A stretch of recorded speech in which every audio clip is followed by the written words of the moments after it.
when you talked about the masjid and it basically not having enough to, a lot of masjids not having enough to support itself, let alone then bring on full-time imams or workers in the masjid. Mhm. I've been recently seeing this a lot, and it's a program. One second. There we go. Uh, and this is your masjid website, right? Yes. And it's like membership fees. Yes. So I don't know if like you came up with that or if they've been came up with that. Can you talk a little bit about the membership fees and how that works and the benefits of it? Definitely. So membership is one model to try to make masajid and houses of worship sustainable. The idea is that if you pay a regular fee as opposed to just passing around the hat, right, Mhm. and relying Mhm. on donations, then an institution is going to be able to predict what's coming in and what's coming out. And you're supposed to anticipate more involvement from the people who are paying, right? It's like just like the difference between if you charge money for a class or not.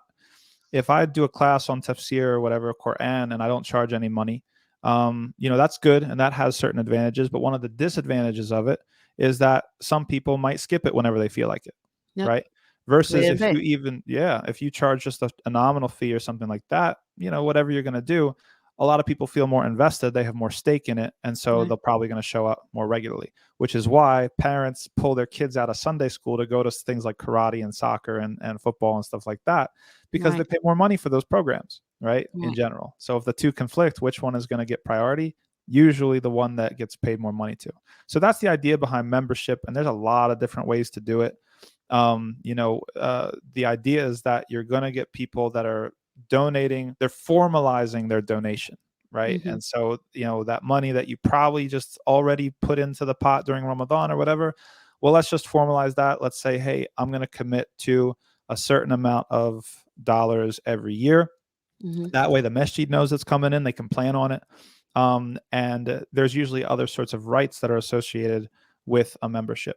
So again, there's lots of different ways to do it. Most institutions have different tiers, right? So there's like different sort of tiers of membership, and the more that you pay, the more sort of perks that you get.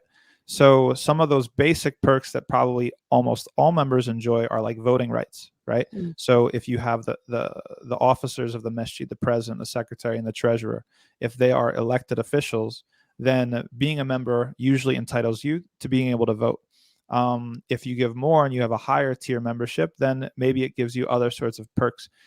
Sometimes the masjid will attempt to buy grave plots, right, Mm. at a cemetery, and Yeah. they'll try to buy them all in one big block to get a discount. Okay. Yeah. So then they can offer that discounted price to their members if you're at a certain tier of the membership, or things like that. It could be access to to discounts on programs. Like if we charge for Sunday school, for example, if you're a member, maybe you get a discount like for Mm. that particular fee.